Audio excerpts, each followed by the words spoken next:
ಸುಮಾರು 8 ಗಂಟೆಗೆ ನಮ್ಮನ್ನು ಖಾನಾಪುರ ಪೊಲೀಸ್ ಠಾಣೆಗೆ ಕರ್ಕೊಂಡು ಬಂದಿದ್ದಾರೆ. ನನ್ನ ಮೇಲೆ ಯಾವ ಮೊಕದ್ದಮೆ ದಾಖಲಾಗಿದೆ ಅಂತ ನನಗೆ ಹೇಳಿಲ್ಲ.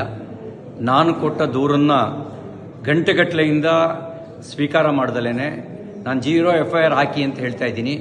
ನಾನು ಕೊಟ್ಟ ದೂರನ್ನು ದಾಖಲಿಸ್ತಾ ಇಲ್ಲ.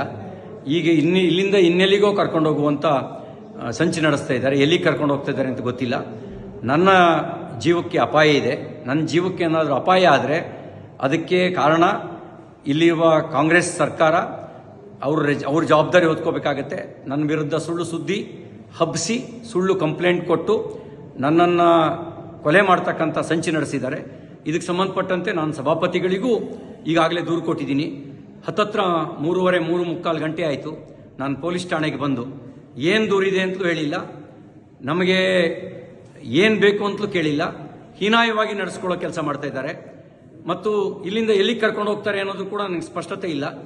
ನನ್ನ ಜೀವಕ್ಕೆ ಏನಾದರೂ ತೊಂದರೆ ಆದರೆ ಅದಕ್ಕೆ ಪೊಲೀಸರು ಮತ್ತು ಇಲ್ಲಿಯ ಸರ್ಕಾರ, ವಿಶೇಷವಾಗಿ ಲಕ್ಷ್ಮೀ ಹೆಬ್ಬಾಳ್ಕರ್, DK ಶಿವಕುಮಾರ್ ಅವ್ರ ತಂಡವೇ ಇದಕ್ಕೆ ಕಾರಣ ಆಗುತ್ತೆ ಅನ್ನೋದನ್ನು ಈ ಮೂಲಕ ನಾನು ತಿಳಿಸೋದಕ್ಕೆ ಬಯಸ್ತಾ ಇದ್ದೀನಿ.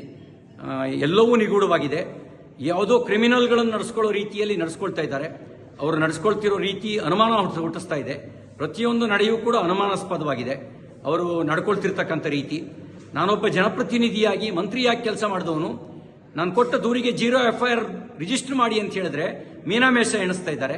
ಇದೆಲ್ಲವೂ ಅವರು ತುರ್ತು ಪರಿಸ್ಥಿತಿಯ ಕಾಲಘಟ್ಟದಲ್ಲಿ ನಡ್ಕೊಳ್ಳೋ ರೀತಿಯಲ್ಲಿ ನಡ್ಕೊಳ್ತಾ ಇದ್ದಾರೆ. ಜೈ ಹಿಂದ್.